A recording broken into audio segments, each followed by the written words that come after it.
খেলাধুলা বাড়ে বল, মাদক ছেড়ে মাঠে চল, এই প্রতিবাদে উৎসাহ উদ্দীপনা আর শত শত দর্শকের উপস্থিতিতে খাগড়াছড়ির মানিকছড়ি উপজেলার ডাইনছড়িতে গ্রাম বাংলার ঐতিহ্যবাহী ও জাতীয় খেলা কাবাডি টুর্নামেন্টের ফাইনাল খেলা ও পুরস্কার বিতরণ সম্পন্ন হয়েছে।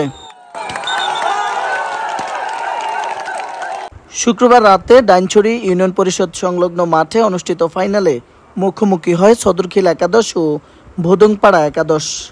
25 পয়েন্টের খেলায় হাড্ডাহাড্ডি লড়াইয়ে ভোদংপাড়াকে হারিয়ে চ্যাম্পিয়ন হওয়ার গৌরব অর্জন করে সদরখিল একাদশ।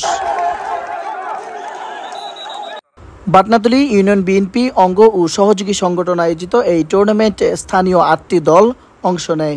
ঐতিহ্যবাহী খেলা দেখতে মাঠে ভিড় জমায় শত শত দর্শক।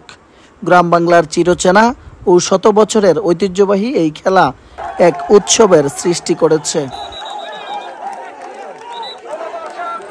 খেলা শেষে পাটনাতলী ইউনিয়ন যুবদলের আহ্বায়ক আব্দুল মান্নানের সঞ্চালনায় ও উপজেলা বিএনপির সিনিয়র সহ সভাপতি ও সাবেক ইউপি চেয়ারম্যান মোহাম্মদ আরব আলীর সভাপতিত্বে অনুষ্ঠিত পুরস্কার বিতরণী অনুষ্ঠানে প্রধান অতিথি ছিলেন উপজেলা বিএনপির সভাপতি মোহাম্মদ এনামুল হক এনাম।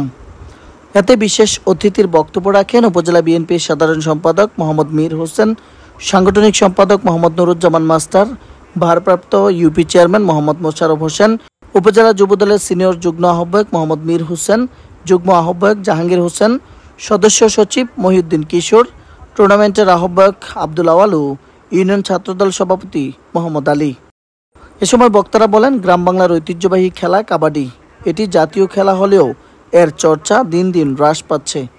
এই খেলাকে টিকিয়ে রাখতে এবং যুব সমাজকে মাদক থেকে দূরে রাখতেও গুরুত্বপূর্ণ ভূমিকা রাখবে এই ধরনের টুর্নামেন্ট। আলোচনা শেষে চ্যাম্পিয়ন ও রানার্স আপ দলের মাঝে পুরস্কার তুলে দেন অতিথিরা।